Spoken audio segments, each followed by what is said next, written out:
Welcome to Siddhivinayak Education Institute.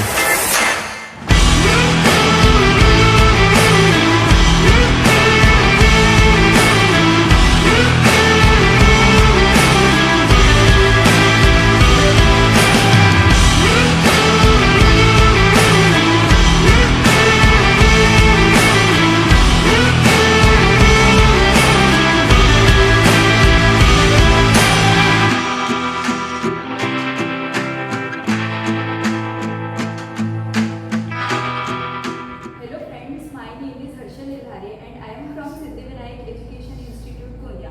आज मैं आपको बायोलॉजी का chapter number 14 that is breathing and exchange of gas का टॉपिक मैकेनिज्म ऑफ ब्रीदिंग समझाने वाली हूँ। इसमें हम सबसे पहले समझ लेते हैं कि ब्रीदिंग इस वर्ड का मतलब क्या होता है।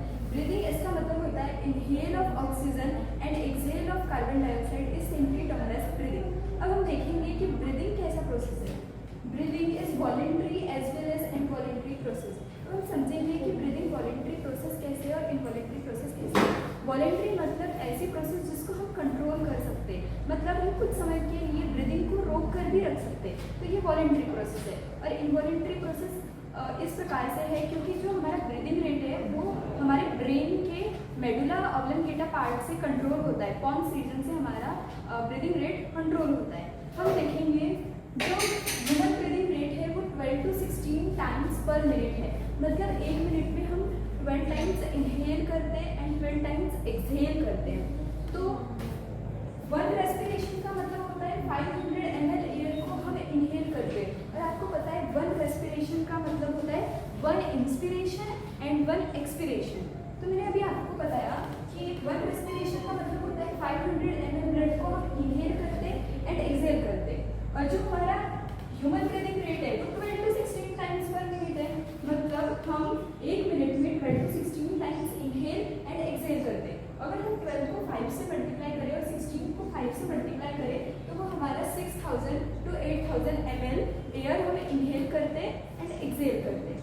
और बायोलॉजी के टर्म्स में हम इसी को टाइडल वॉल्यूम बोलते हैं। टाइडल वॉल्यूम को हम बेसिकली डिफाइन करें तो टाइडल वॉल्यूम का मतलब होता है total volume of air inhaled and exhaled during a normal inspiration and expiration is known as tidal volume। और tidal volume होता है 6000 ml to 8000 ml पर मिनट।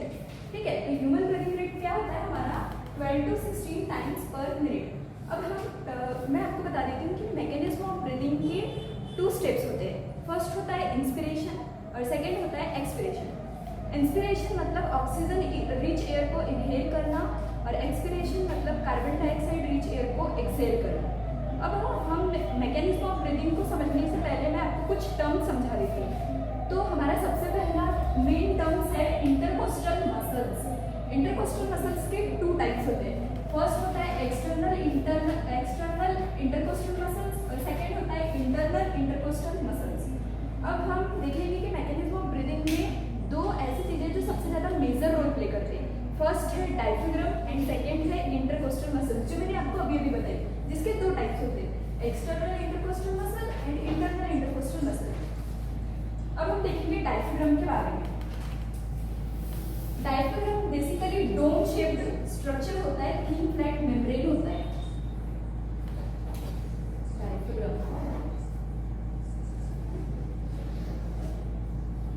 ये थिन फ्लैट मेम्ब्रेन होता है जो हमारे थोरैसिक कैविटी को एब्डोमिनल कैविटी से सेपरेट करता है।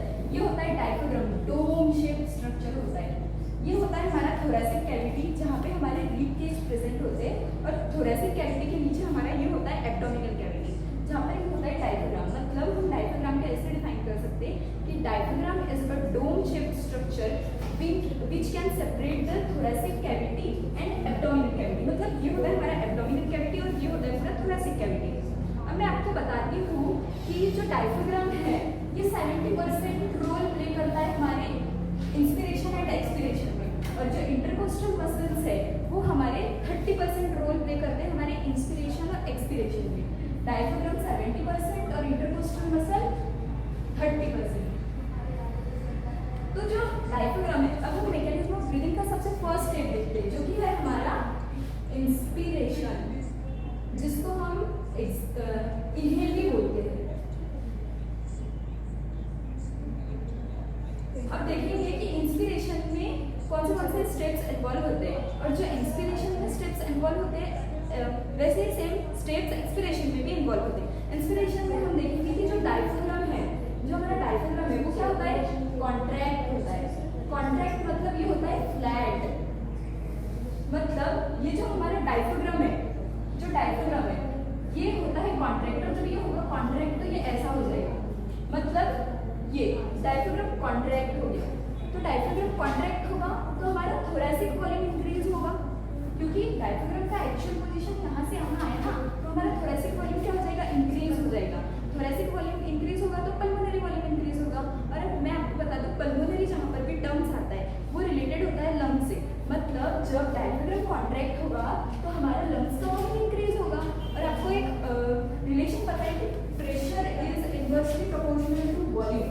तो जब डायफ्राम कॉन्ट्रैक्ट होगा तो हमारे लंग्स का जो वॉल्यूम है वो इंक्रीज हो जाएगा, और जब लंग्स का वॉल्यूम इंक्रीज होगा तो हमारा प्रेशर क्या हो जाएगा, डिक्रीज हो जाएगा। तो जब लंग्स का प्रेशर डिक्रीज हो जाएगा और वॉल्यूम इंक्रीज हो जाएगा तो यहाँ का जो प्रेशर है वो क्या है, कम है as compare to atmospheric pressure के। तो आपको नेचर का रूल पता है कि always atmospheric pressure flow from higher concentration level to lower concentration level. तो मैंने अभी आपको अभी बताई कि जो हमारा लंग्स का जो प्रेशर है वो क्या है, कम है as compare to atmospheric pressure. तो एटमॉस्फेरिक प्रेशर यहाँ से अंदर होगा और इसे हम वन इंस्पिरेशन या वन इनहेलेशन बोलते हैं, जिसमें हमारा डायफ्राम के कॉन्ट्रैक्ट से हमारा पल्मोनरी वॉल्यूम इंक्रीज होता है और इंट्रा पल्मोनरी प्रेशर डिक्रीज होता है। डायफ्राम का रोल 70% होता है, और इसमें जो हमारा एक्सटर्नल इंटरकोस्टल मसल है वो भी क्या होता है, कॉन्ट्रैक्ट होता है। तो जब diaphragm and external intercostal muscle contract होते तो हमारा जो ये स्टर्नम होते और रिब्स होते वो फॉरवर्ड और अपवर्ड मूव करते। तो आपको समझ गया इंस्पिरेशन क्या होता है, और इसी प्रकार हम एक्सपिरेशन भी देखेंगे।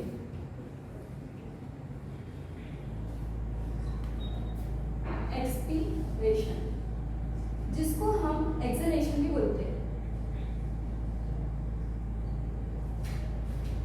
इसमें हमारा जो डायफ्राम है वो अपने एक्चुअल शेप में आ जाता है, मतलब वो डोम शेप हो जाता है। जैसे मैंने आपको अभी पहले बताया था, डायफ्राम का एक्चुअल शेप डोम शेप होता है, आर्क शेप में आता है। तो जब डायफ्राम आर्क शेप में आएगा तो जो थोरैसिक वॉल्यूम है, मतलब ये जो थोरैसिक वॉल्यूम है वो क्या हो जाएगी, डिक्रीज हो जाएगी। और मैंने अभी आपको थोड़ी देर पहले बताया था, अगर हमारा जो प्रेशर है वो इनवर्सली प्रोपोर्शनल है इसके वॉल्यूम के, तो जब डायफ्राम आर्क शेप का होगा तो वॉल्यूम क्या हो जाएगा, डिक्रीज हो जाएगा।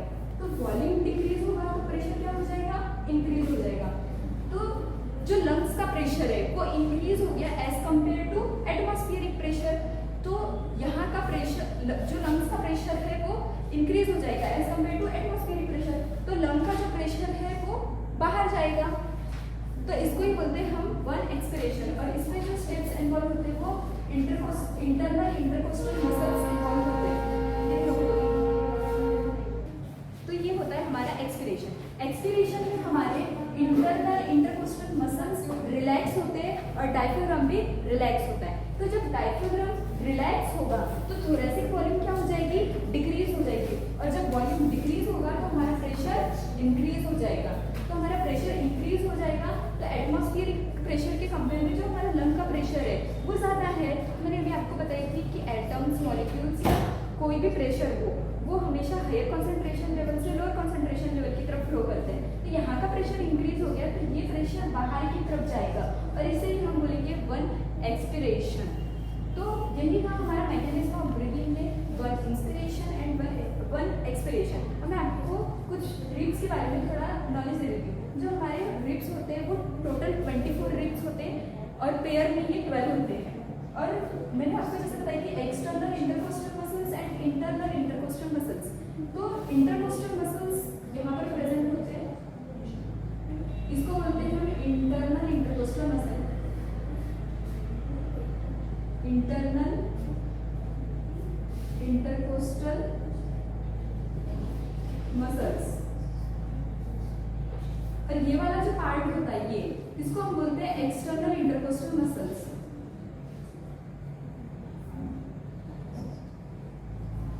Coastal muscles. लंग्स है वो थोरेसिक कैविटी के बीच में पैक्ड होता है। तो हमारा जो लंग्स होता है वो डॉर्सली वर्टिकल कॉलम से स्ट्रेच होता है, वेंट्रली स्टर्नम से एंड लेटरली रिब से। दीदी